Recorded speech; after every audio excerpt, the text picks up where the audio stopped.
বিগত সরকারের আমলে 2014 সাল থেকে নির্বাচনে যেতে জাতীয় পার্টিকে বাধ্য করার পাশাপাশি নানাভাবে ব্ল্যাকমেইল করা হয়েছিল বলে অভিযোগ করেছেন দলটির চেয়ারম্যান জি.এম. কাদের।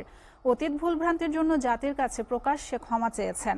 বিকেলে রাজধানীর বনানীতে দলের চেয়ারম্যানের কার্যালয়ে ঈদে মিলাদুন্নবী উপলক্ষে আয়োজিত আলোচনা সভায় তিনি কথা বলেন। সব সরকারের আমলেই জাতীয় পার্টি বিভিন্নভাবে বৈষম্য নির্যাতনের শিকার হয়েছে বলে জানান তিনি।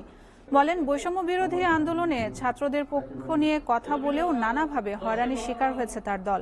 এ সময় দলের অতীত ভুলভ্রান্তির জন্য জাতির কাছে প্রকাশ্যে ক্ষমা চান জি.এম. কাদের। 2018 এসে নির্বাচনের সময় আমরা নির্বাচনে যাওয়ার জন্য প্রস্তুত ছিলাম না, আমরা নির্বাচনে যেতে পারিনি।